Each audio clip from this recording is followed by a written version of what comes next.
한양대학교의 정신건강의학과의 박용천 교수님은 대한민국과 북한의 정신적인 위기 상황이라고 하는 글을 기고했습니다. 대한민국과 북한의 정신적인 위기 상황, 참 많은 부분들을 공감할 수 있는 글이었습니다. 그 내용에 보면 3월 내에서부터 5월은 1년 중에 가장 자살률이 높은 시기라고 합니다. 의학계에 그렇게 알려지고 있죠. 그런데 최근에 대한신경정신의학회 춘계학술대회에서 남한과 북한의 양쪽의 자살률을 발표했습니다. 그런데 그 통계 보고가 눈길을 끕니다.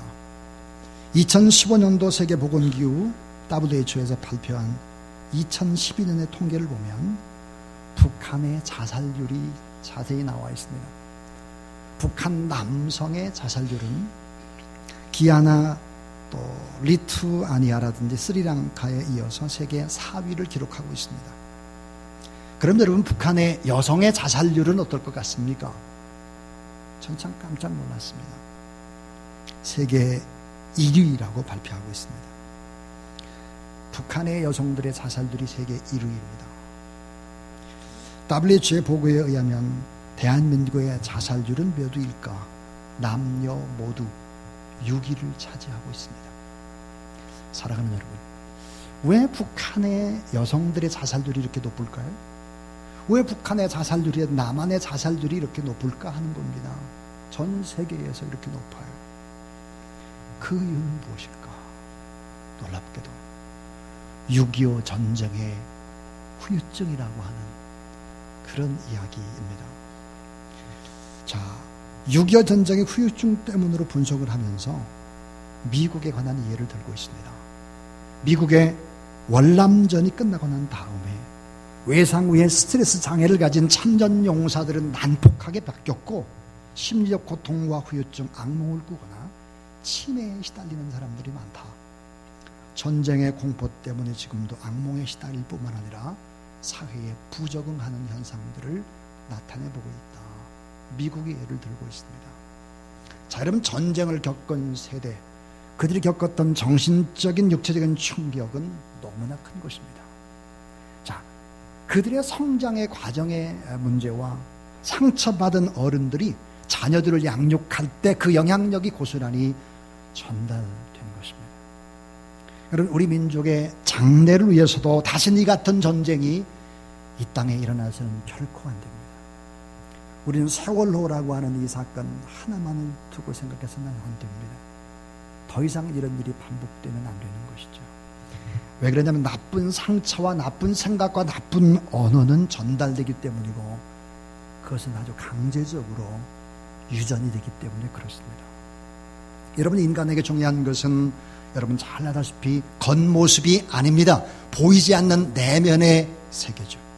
나의 생각과 나의 마음과 나의 언어와 나의 꿈, 이 영혼의 상태가 가장 중요한 것이죠. 내면 세계를 어떻게 채워갈 것인가 하는 것은 앞날을 내다볼 수 있는 중요한 일이 됩니다. 오늘 하나님 앞에 예배드린 여러분의 삶의 태도는 고스란히 여러분의 미래인 것입니다. 여러분의 미래의 모습을 저는 다 보고 있습니다. 이 강대상에서 말이에요. 여러분, 이 세상에서 자살률이 가장 낮은 민족은 어떤 민족일까? 유대민족입니다. 그 이유는 내면 세계, 영혼이 무엇을 향하고 있느냐 하는 것입니다. 영혼의 힘이 진정한 힘이다 하는 것을 우리는 알아야 됩니다. 지난 9일날 검찰 조사를 받던 성환종 경남기업 회장이 목을 매 자살을 했습니다. 2004년도부터 지금까지 검찰 수사 도중 자살한 사람은 80명이 넘는다고 하는데, 그 중에 고위 높은 유명한 기업인들이 많다 하는 이야기입니다. 자, 이들은 모두 다 검찰 수사로 정신적인 압박과 수치심을 견디지 못해서 극단적인 선택을 했습니다. 이 성 회장도 마찬가지죠. 주변들에게 지속적으로 자신의 억울함을 토로했고, 현 정권의 실세들에게 계속해서 자기를 도와줄 것을 요청했는데 거절을 당했습니다. 자, 물질적으로 많은 사람들에게 로비를 하고 폭넓은 인간관계를 구축을 하면 이것이 성공이고, 그 성공이 또 이들을 통해서 안전하게 보장해 줄 것이라고 그렇게 믿고 살아왔습니다. 그분의 인생 철학이 가장 힘든 위기 상황을 통해서 결국은 그것이 이루어지질 않았고, 그때 싱크홀처럼 무너져 내려버린 것입니다. 디 하크라고 하는 미국의 저명한 리더십 전문가는 지도자가 장기간 건강한 자기 리더십을 발휘하려면 적어도 자기 시간과 자기의 에너지의 50%를 자기에게 써야 된다, 이렇게 얘기를 하고 있습니다. 자, 50%를 자기 자신의 내면 세계를 위해 써야 된다. 참 놀라운 얘기죠. 우리는 그렇게 지금 하고 있습니까? 너무 바쁘죠. 너무 정신없이 내 내면 세계 점검을 전혀 하지 않고 그냥 바쁘게 살아갑니다. 감성지수 EQ라는 말을 처음 사용했던 하버드의 심리학과 교수인 다니엘 콜만은 괜찮은 사람과 아주 탁월한 사람의 비교를 하고 있습니다. 그 결정적인 차이는 감정적 자기 통제의 능력이다. 그러니까 자기 마음을 잘 다스릴 수 있는 능력이다 했습니다. 초등학교 중퇴의 학력으로 입지전적인 성공을 일궈낸 이 성회장. 그러나 그의 영혼은 무서운 인생의 위기를 견뎌낼 수가 없었습니다. 겉으로 드러내는 그 기업가라든지 국회의원이 되고, 또 우리나라에 22 정도 되는 그런 회사를 키웠던 그의 카리스마는 겉으로 봐서는 완전히 강철 카리스마입니다. 그러나 속은 허전했습니다. 내면 세계의 힘은 의외로 연약했던 것이죠. 여러분, 내면 세계에 이 아름다운 영적인 질서가 없는 사람들의 특징이 뭘까요? 그것은 문제가 생기면 타인에게 문제를 전가시킵니다. 그리고 자기 자신의 영혼이 얼마나 정말 허약한지를 다 드러내고 있는 것이죠. 여러분, 이 유대인들은 매주 한 번씩 틀림없이 안식하는 시간을 갖죠. 그날 3가지를 한다고 합니다. 뒤를 돌아다보는 거예요. 위를 쳐다보죠. 앞을 내다보는 것입니다.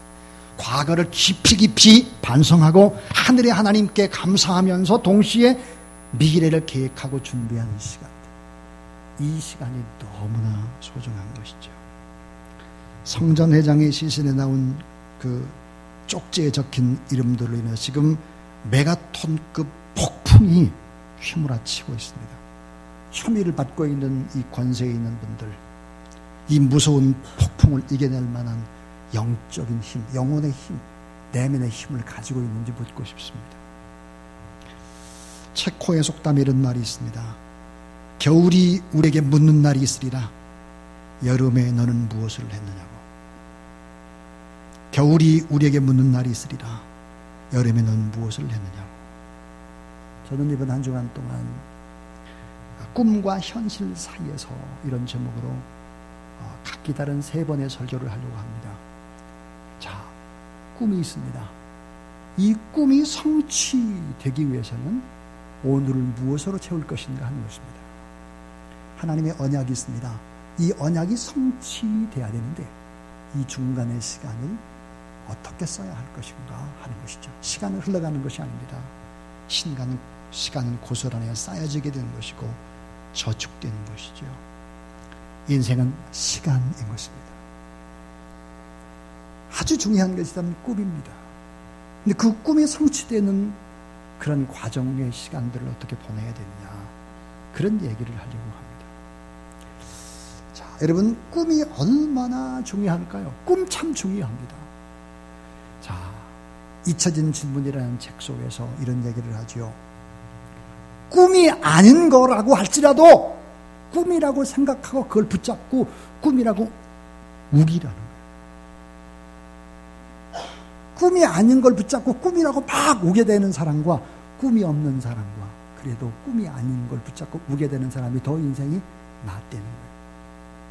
그런데 여러분 꼭 하나님께 주시는 꿈을 꾸는 여러분이 될 수 있길 주의 이름으로 축원합니다. 꿈이 없는 사람은 방자히 행하는 것입니다.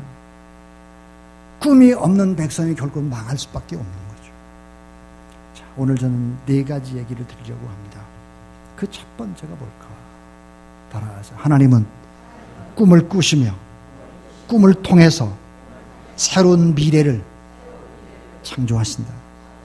하나님 어떤 분일까? 꿈을 꾸신 분이에요. 꿈을 통해서 새로운 미래를 창조해 나간다 하는 것입니다. 자, 꿈을 꾸시고 꿈꾸는 자와 함께 하신다. 또 선택받은 자에게 꿈을 심어주고 꿈꾸는 자와 함께 일을 해 나가신다. 꿈은 미래를 창조하는 창조의 은총의 도구다 하는 것입니다.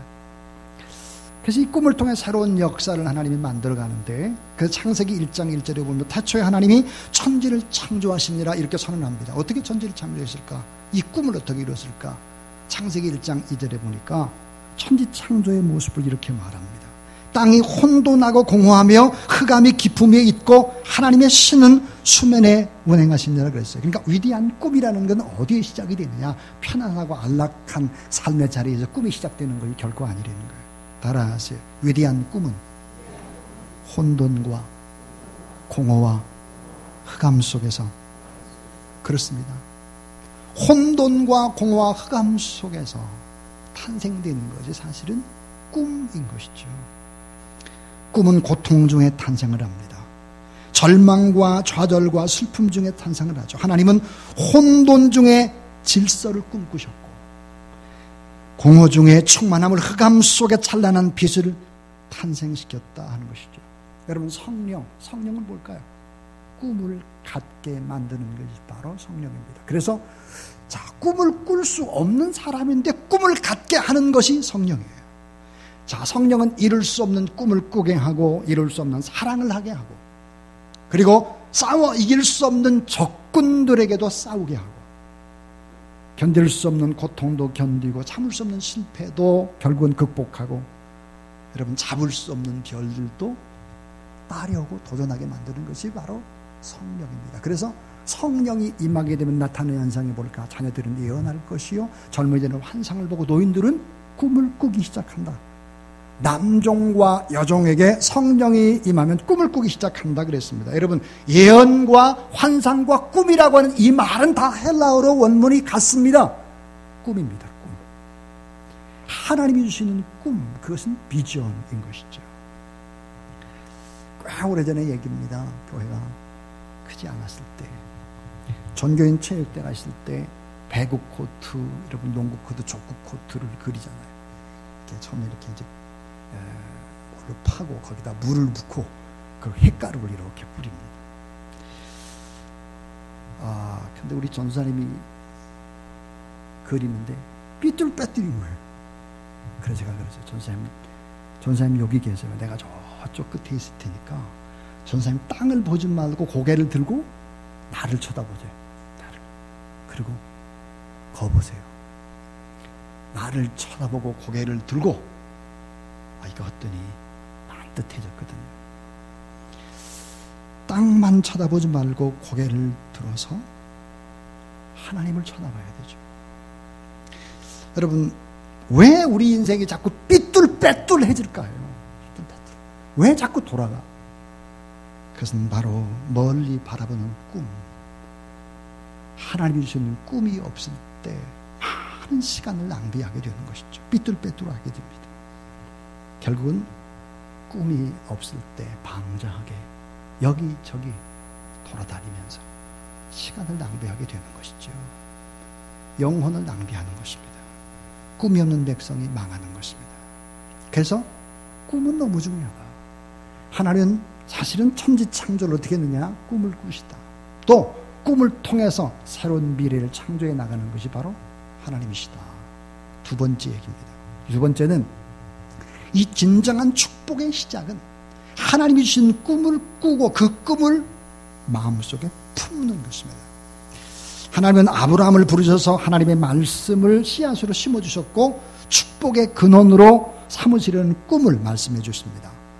창세기 12장 1절부터 3절 여러분 잘 아는 대로 바벨론에 있는 갈대아 우리에서 우상을 만들어서 우상을 보급해 주는 엄청난 일들을 하고 있는 우상장수의 아들 아브라함을 부르시고 그에게 꿈을 심어주는 것입니다. 인간의 위대함은 꿈만큼 위대할 수 있습니다. 자, 이 꿈은 밝은 미래의 시작이기 때문에 그렇죠. 하나님께서 아브라함에게 주셨던 꿈이 세 가지였습니다. 새로운 땅에 대한 꿈입니다. 꿈. 땅에 대한 꿈, 새로운 땅. 내가 지시할 그 땅으로 가라. 여러분, 땅이 왜 그렇게 중요할까요? 땅은 사람을 키우는 틀이고 사람을 키우는 그릇입니다.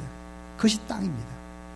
여러분, 오늘 우리는 늘 언제나 새 땅을 바라보고 살아가는 사람들이죠. 새 하늘과 새 땅. 새로운 땅에 대한 꿈, 또 하나 큰 민족을 이루는 꿈입니다. 그래서 생육하고 번성하고 땅에 충만하라, 땅을 정복하고 다스리라 하는 이런 아름다운 민족 공동체의 꿈이죠. 그런데 이 민족을 벗어나서 세 번째 꿈이 뭘까? 모든 민족을 위해서 복의 근원이 되는 꿈입니다. 복의 근원. 여러분 때문에, 여러분의 가정이 잘 될 뿐만 아니라 우리나라가 잘 될 뿐만 아니라 여러분을 통해서 여러 민족이 복을 받는 그런 선교하는 일에도 앞장을 서는 복의 근원들이 다 되시기를 주의 이름으로 축원합니다. 자, 창세기 10장 3절 너를 축복하는 자에게 내가 복을 내리고 너를 저주하는 자에게 내가 저주하리니 땅의 모든 족속이 너를 인하여 복을 얻을 것이니라 하신지라. 새로운 땅, 새로운 민족, 모든 민족을 위한 복의 근원이 되라. 이런 꿈을 주었습니다. 하나님의 꿈이 내 꿈이 되면 그것이 바로 비전이죠. 비전. 자, 이제 세 번째 얘기를 하겠습니다. 따라해 주세요. 어렵고 힘들어도 꿈을 붙잡는 것만큼 위대합니다. 여러분, 어렵고 힘들어 꿈을 붙잡고 살아가는 것만큼 위대하다. 하나님은요, 귀한 것을 주시기 전에 먼저 꿈꾸고 바라보게 하십니다. 그래서 바라본 것을 소유하게 하죠. 소유한 그 땅에 또 들어가게 하는 거예요. 우리가 하나님의 나라를 늘 바라봅니다. 하나님의 나라 가기를 늘 소원하죠. 그래서 그 땅으로 가는 거예요. 오늘 본문은 아브라함에게 주신 하나님의 언약이고 약속이고 꿈인데 이것이 쉽게 이루어지질 않아요. 여러분, 인간의 참 약함이 뭘까 그러면 쉽게 꿈이 이루어지지 않으면 대체물을 붙잡는, 눈에 보이는 것, 꿈을 대체할 만한 것을 붙잡는 것이지 인간의 모습입니다. 아브라함은 조카 롯을 의지하죠. 하나님이 조카 롯을 어때요? 다른 데로 보내버립니다. 기름진 땅을 선택해서 다른 땅으로 가버려요. 이 아브라함이 낙심하고 좌절을 할 때, 그때 하나님이 아브라함에게 눈을 들어서 동서남북을 바라보라. 너희 땅이 이렇게 될 거야. 그리고 너의 자손이 티끌처럼 많게 될 거야. 그랬습니다. 여러분, 생각하는 것과 상상은 다릅니다. 이 생각과 상상이 무슨 차이가 있을까? 이 상상이라고 하는 것은 생각을 형상화하는 것입니다. 땅의 티끌처럼 내 민족이, 내 자녀가 그렇게 될 거야. 이렇게 말씀을 하죠. 그런데 창세기 15장 오늘 읽은 본문에 보면 아브라함의 꿈은 또다시 위기를 맞게 됩니다. 소돔과 고모라에 살고 있던 조카 롯이 결국은 쫓겨나면서 전쟁 중에 잡혀가면서 이런 어려움을 또 당하고 아브라함이 가서 또 전쟁하고 싸워서 그를 또 살려냅니다. 근데 아브라함이 두려운 거예요. 이 적군들이 나를 또 위에서 나를 또 공격하고 이렇게 하면 어떻게 할까? 염려하고 근심하고 불안해할 때 하나님이 오늘 말씀을 주셨죠. 창세기 15장 4절입니다. 여호와의 말씀이 그에게 임하여 이르시되 그 사람이 내 상속자가 아니라 내 몸에서 날 자가 내 상속자가 되리라 하시고 그를 끌고 밖으로 나가 이르시되 하늘을 우러 뭇별을 세울 수 있나 보라.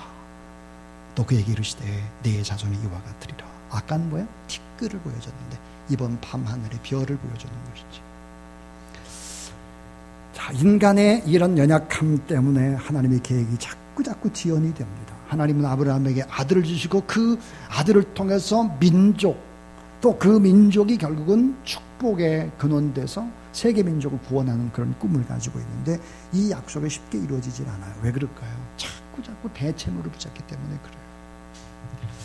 아브라함은 대체물을 붙잡습니다. 어려움이 오면 눈에 보이는 거 붙잡는 것이죠. 처음에는 어때요? 이 아브라함의 후손으로 누굴 생각하느냐? 조카 롯을 붙잡습니다. 하나님께서 이 조카 롯을 다른 데로 떠나보내자. 그 다음 손쉽게 누구를 또 후사로 생각하느냐?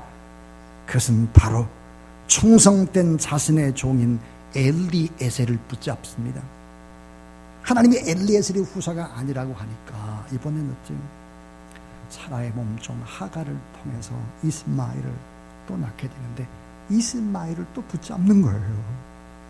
이스마엘까지 놓아버리라고 명령을 하니까 여러분 이 긴 시간 하나님과 아브라함 사이에 침묵이 이어지는 것입니다. 오랫동안 침묵이 이어져요. 그래서 결국은 100세에 이제 이삭을 낳게 되면 또 이삭을 붙잡죠. 인간의 문제는 뭘까요? 계속해서 눈에 보이는 걸 붙잡는 거예요.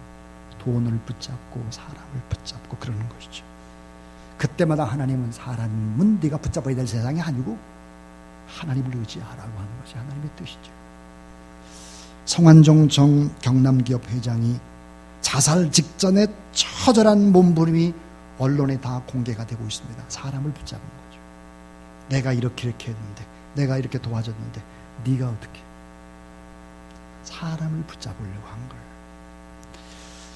인생의 위기, 사람을 붙잡을 때 이 위기에서 벗어날 수가 없습니다. 그런데 아브라함도 비슷했는데 한 가지가 달랐습니다. 아브라함. 그 한 가지가 뭘까요? 마지막 네 번째입니다. 자, 꿈과 그 꿈을 이루는 성취 그 사이의 시간을 아브라함은 어떻게 보냈을까 하는 것입니다. 여러분, 아브라함 하면 떠오르는 것이 무엇이죠? 제단입니다. 하나님 앞에 예배드렸던 제단이죠. 아브라함의 생애를 그림으로 그려보라. 하나님 앞에 예배드렸던 제단을 그리면 될 것입니다. 아브라함의 아들 이삭의 인생을 그려보라. 우물을 그려보면 될 것 같습니다. 야곱의 인생을 그려보라. 지팡이를 그리면 될 것 같습니다. 자, 꿈과 그 꿈의 성취 사이에서 인내하면서 번제단에 자기의 꿈을 바쳐버린 거예요. 번제단에. 오늘 여러분 지금 하나님 앞에 번제를 드리고 있습니다. 이 번제단에서 여러분 가장 소중하게 생각하는 여러분의 꿈을 하나님 앞에 통째로 바쳐버리는 그런 여러분 되길 주의 이름으로 축원합니다. 아브라함의 꿈, 눈에 보이고 손에 잡히는 꿈, 큰 민족을 이루는 꿈은 바로 이삭이었는데 이 이삭을 하나님 앞에 바치려는 거예요. 번제되는 예배의 단, 번제되는 죽는 단이죠. 바쳐지는 것, 하나님만 바라보는 것. 동시에 어때요? 하나님이 예비하신 이 복이 점점점 커져가는 확장되는 곳이 번제단이기도 합니다. 이 아브라함의 꿈은 이삭인데 자신의 꿈을 번제단에 올려놓았을 때 어떤 일이 벌어졌을까? 여러분, 이 번제단에 자기 아들 이삭을 올려놓는다는 것은 뭘까요? 아브라함의 죽음인 것입니다. 아브라함의 죽음. 거기에 올라가는 것은 10대 후반의 이삭의 죽음인 것입니다. 또 하나의 죽음이 있습니다. 꿈의 죽음입니다. 꿈도 죽이는 거예요. 다 죽였어요. 여러분, 놀랍게도 아브라함의 꿈도 아브라함도 이삭도 다 하나님 앞에 번제단에 올려놓았을 때 하나님께서 이삭에게 준 축복이 있습니다. 그 축복은 무엇일까요? 좀 더 구체화된 꿈이었습니다. 큰 복을 받는 꿈. 창세기 20장 17절입니다. 크게 번성하는 꿈. 거기에다가 대적의 문을 여는 승리하는 꿈. 거기다가 천하 만민에게 복을 주는 꿈입니다. 이 꿈이 어때요? 점진적으로 점점점 확장되는 것을 알 수 있습니다. 나의 죽음은 뭘까요? 하나님의 또 다른 시작인 것이죠. 자, 이제 저는 설교를 마치려고 합니다. 하나님의 언약이 있습니다. 이 언약이 여러분 성취되려면 이 시간을 몰려 참아야 합니다. 하나님의 이 꿈이 이루어지려면 이 시간을 어떻게 채울까 하는 것입니다. 자, 다윗의 뒤를 이어서 왕위를 계승한 솔로몬. 이 솔로몬 왕이 되자마자 주변의 국가들을 평정하기 시작하죠. 그리고 막대한 부를 얻습니다. 부귀영화의 극치를 이 솔로몬이 누리게 되는데 연 인원 15만 명을 동원합니다. 그리고 13년 동안 자기 왕궁을 건축하게 되죠. 여러분, 왕궁에 사용한 모든 비품과 집기류, 자, 보호자는 물론이고 친위대의 손에 들려있는 모든 것들은 다 금이었습니다. 이 화려한 왕궁 속에서 소비되는 양식을, 하루 소비되는 양식을 이렇게 소개합니다. 고운 가루가 30석, 굵은 가루가 30석, 살진 소가 10마리, 들소가 20마리, 양이 100마리, 그리고 사슴과 노루와 새들을 그 수는 헤아릴 수조차 없었다 그랬습니다. 문제는 여러분, 이런 부귀영화 속에 솔로몬은 과연 무엇을 꿈꿨을까 하는 것입니다. 그가 부귀영화 속에서 심혈을 기울여 한 일은 고작 처첩을 1000명을 거스리는 일이었습니다. 세상과도 바꿀 수 없는 자신의 생명을 고갈시키는 어처구니 없는 일들을 하게 된 것이죠. 방탕의 밑바닥을 허우적대던 어느 날 솔로몬은 정신을 차려보았습니다. 그리고는 탄식을 하지 않을 수가 없었죠. 전도서 1장 2절에 보니까 헛되고 헛되며 헛되고 헛되니 모든 것이 다 헛되도다. 인생은 곧 시간입니다. 이 시간을 무엇으로 어떻게 채워가야 될 것인지를 생각해 보십시오. 인생 속에 담긴 시간의 가치에 따라 여러분의 가치가 결정되게 될 것입니다. 아브라함에게 꿈이 있었습니다. 이 꿈이 이루어진 것은 25년 후에 이삭을 얻었습니다. 그리고 그 뒤로 10대 후반이니까 거의 20년, 다시 말하면 한 45년 정도의 시간이 걸렸다고 보면 됩니다. 자, 그래서 결국은 하나님의 꿈을 이루고 민족의 조상이 되는 거죠. 요셉이 자기 부모, 자기 형제에게서 떠날 때 17세였습니다. 그러나 그 꿈이 현실이 된 시련은 바로 13년이 지난 30세였죠.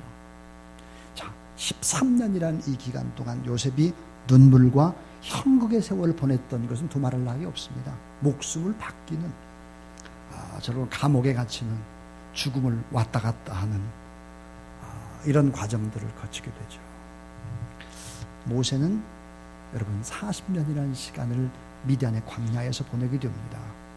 80세 그의 에집트의 노예 생활하던 이스라엘 백성들 가나안 땅으로 인도하게 되죠. 자, 생각해 보세요. 만약에 아브라함이 하나님의 꿈과 이 약속의 성취 그 사이의 시간이 25년 또 10몇 년 흘러가지 않았다면 아브라함이 될 수 없을 것입니다. 또 요셉이 여러분 17살부터 30살 13년 동안, 모세가 40년입니다. 자, 히브리서 10장 36절은 이같이 증언하고 있죠. 여러분이 하나님의 뜻을 행하고 하나님께서 약속해 주신 것을 받으려면 따라해 주세요. 인내가 필요합니다. 자, 하나님의 뜻을 행하고 하나님의 약속을 받으려면 뭐가 필요하냐? 인내가 필요하다. 그래서 인내가. 그렇습니다. 약속과 성취 사이를 무엇으로 채워갈 것인가 하는 거예요. 인내하고 또 인내하며 하나님 앞에 반복해서 번제를 올려드리는 그런 것이죠. 프랑크 티 볼트라고 하는 사람이 이런 유명한 말을 했습니다.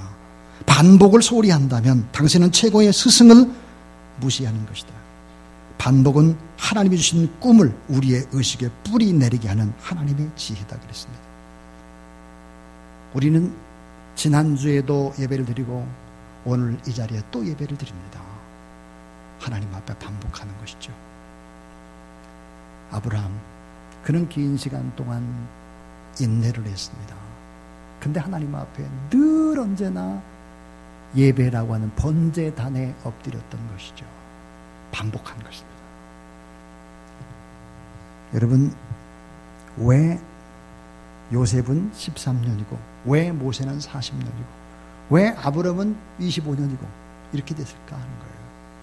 그것은 여러분 일찍 고난을 겪게 되면 사실은 그 고난의 시간이 짧아지는 것입니다. 사랑하는 여러분, 오늘 이 시간 여러분이 드리는 이 예배가 그냥 다 날아간다고 생각하지 마세요. 하나님 앞에 고스란히 다 저축되고 또 저축되고 이 일을 반복할 때 하나님이 여러분을 통해서 위대한 일들을 이루어가게 될 것입니다. 꿈과 현실 사이 어떻게 하시겠습니까? 하나님은 꿈을 꾸시며 꿈을 통해 새로운 미래를 창조해 갑니다. 하나님이 주신 꿈을 꾸고 그 꿈을 품고 어려워도 그 꿈을 붙잡고 가는 것입니다. 꿈과 그 꿈의 성취 사이에 번제단에 꿈을 바쳐보십시오. 오래오래 견뎌보십시오. 반복해서 번제단을 쌓아보십시오. 하나님이 여러분을 통해서 꿈을 이룰 뿐만 아니라 여러분 영향력 있는 하나님의 사람으로 귀하게 쓰임받게 될 줄로 믿습니다. 여러분의 영향이 여러분의 가문에서 끝나는 것이 아니라 저 멀리 북한에도 중국에도 캄보디아에도 방글라데시에도 우리가 파송한 선교사님들 그곳에서 여러분의 영향력이 커져가게 될 것입니다.